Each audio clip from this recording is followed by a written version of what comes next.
Le 16 avril dernier, à la faveur d'une visite à Tiasalé, le président Alassane Ouattara lançait cet appel. J'invite donc nos jeunes frères, nos fils, ces jeunes ex-combattants pour qui nous avons beaucoup de considération, à aller à la DDR où des ressources sont disponibles pour les aider à travers des activités génératrices de revenus. Je demande que cela soit fait. Et les instructions vont être appliquées. Dès le lendemain, le chef d'état-major général des FRCI, le général de corps d'armée Soumaïla Bakayoko, réunit officiers généraux, commandants des forces, commandants régionaux, chefs de corps, sous-officiers et militaires du rang pour démarrer l'exécution effective de la mission. Il faut savoir que l'ADDR estime à 74 000 les ex-combattants de la crise post-électorale.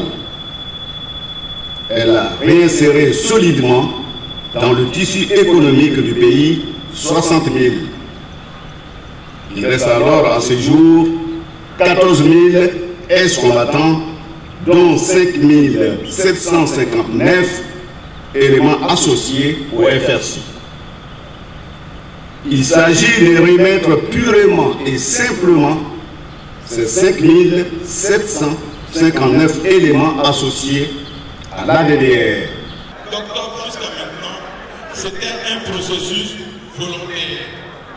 C'est-à-dire, tu es intéressé, tu viens, tu n'es pas intéressé, tu ne viens pas. Le président nous a donné une instruction pour dire à la fin de juin, on va arrêter le processus du DDR. Donc tous ceux qui veulent venir, il faut qu'ils viennent maintenant. Après cela, il n'y aura plus de processus DDR en Côte d'Ivoire.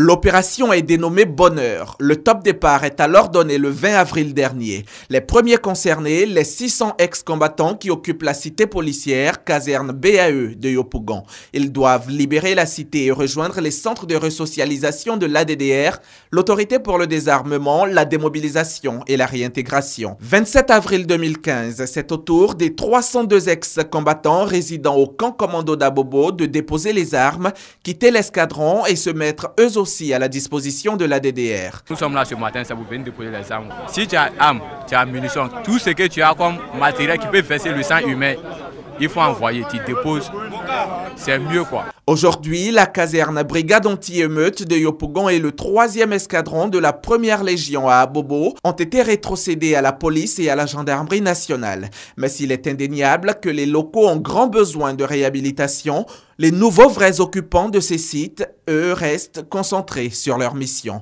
Tous les ex-combattants encore présents au centre d'instruction navale, à l'établissement général des services à Marcory, au bataillon de commandement et de soutien au plateau, au camp génie d'Adjamé ou à la base navale de Lokodro seront également démobilisés dans les prochains jours avant de rejoindre d'autres centres de resocialisation. Et tout le pays est concerné par l'opération Bonheur. À Agboville, par exemple, plus d'ex-combattants ni dans les rues, ni aux différentes entrées de la ville. Il y a un village, Kotimpo, où ils se sont installés. Ils ont pris la maison d'un paysan sondant et ils ont construit une baraque pour mettre les gens en prison. Et dans ce campement, plusieurs fois, ils ont interpellé les jeunes pour leur soutenir là-dedans. J'ai eu même à intervenir jusqu'au parc. Avec les corridors, il y a des escales, il y a les contrôles des pièces, par-là. Bon, en tout cas, il y a les raquettes, comme on le dit. Mais aujourd'hui, avec la disparition des ex-combattants, vraiment, on se sent mieux. Hein. Ici, les populations se disent donc soulagées, mais elles restent tout de même inquiètes quant à la sécurité dans le département. Ça nous arrange, mais pas trop ça. On ne sait jamais. Si au moins il y a des corps habillés devant la barre, il y a des poupées de luxe. La voie de Kessigé, Ouégué, Wangé, il y a des poupées de luxe là-bas. La police a été dotée d'un deuxième véhicule. Maintenant, c'est les moyens humains qu'il faut certainement renforcer pour pouvoir faire face à de nouvelles situations qui pourraient surgir. Il faut aussi aider la gendarmerie à s'équiper aussi. Agboville attend donc que cet appel soit entendu par les autorités. Pour l'heure, le département se félicite d'être débarrassé de la hantise de ces hommes en tenue, souvent incontrôlés, bourreaux de transporteurs et commerçants. Voilà donc ce qui nous reste des baraques qui servaient de corridor aux ex-combattants, des ex-combattants qui, grâce à l'appel du chef de l'État et surtout aux actions de la DDR, deviendront peu à peu des citoyens ordinaires.